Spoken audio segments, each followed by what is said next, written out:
समुद्र का रहस्य। एक बार की बात है, गर्मियों की छुट्टियों में एक छोटा सा बच्चा आरव अपनी मम्मी पापा के साथ समुद्र किनारे घूमने गया। ये पहली बार था जब वो समुद्र देख रहा था। विशाल नीला समुद्र, रेत का सुनहरा किनारा और लहरों की मधुर आवाज सुनकर आरव बेहद खुश था। आरव ने अपनी बाल्टी और फावड़े से रेत के महल बनाना शुरू किया। वो महल बनाते बनाते सोचने लगा, क्या समुद्र के अंदर कोई रहस्य छुपा है। तभी उसे लहरों के साथ बहता हुआ एक छोटी सी चमचमाती बोतल मिली। आरव ने उत्सुकता से बोतल उठाई और उसे खोला। जैसे ही बोतल का ढक्कन खुला, उसमें से एक नन्ही परी बाहर आ गई। परी ने मुस्कुराते हुए कहा, धन्यवाद आरव, तुमने मुझे इस बोतल से आजाद किया। मैं समुद्र की परी हूँ और तुम्हें समुद्र का सबसे बड़ा रहस्य दिखाना चाहती हूँ। आरव की आंखें चमक उठी। उसने कहा, सच? मुझे जल्दी से दिखाओ।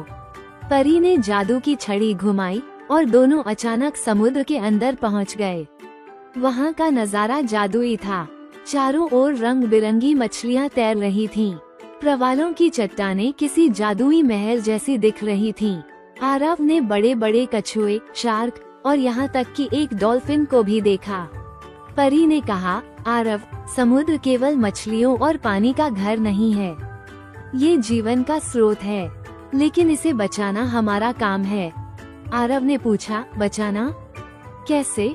परी ने उसे समुद्र में बहता कचरा दिखाया, प्लास्टिक की थैलियाँ, बोतलें और अन्य गंदगी। परी ने दुखी होकर कहा, ये चीजें समुद्री जीवों को नुकसान पहुंचाती हैं। अगर हम इसे साफ नहीं करेंगे तो समुद्र बीमार हो जाएगा। आरव ने फौरन कहा, मैं वादा करता हूँ कि मैं समुद्र को साफ रखने में मदद करूँगा और दूसरों को भी समझाऊंगा। परी ने मुस्कुराते हुए कहा, तुम सच में बहादुर हो आरव। अब मैं तुम्हें एक खास तोहफा देना चाहती हूँ। परी ने उसे एक छोटा सा जादुई गोला दिया। उसने समझाया, ये गोला तुम्हें समुद्र की याद दिलाएगा और तुम्हें हमेशा प्रेरित करेगा कि तुम प्रकृति की रक्षा करो। आरव ने गोला संभालकर रख लिया। फिर परी ने जादू की छड़ी घुमाई और दोनों वापस समुद्र तट पर आ गए। आरव ने मम्मी पापा को पूरी कहानी सुनाई और समुद्र को साफ रखने का वादा किया।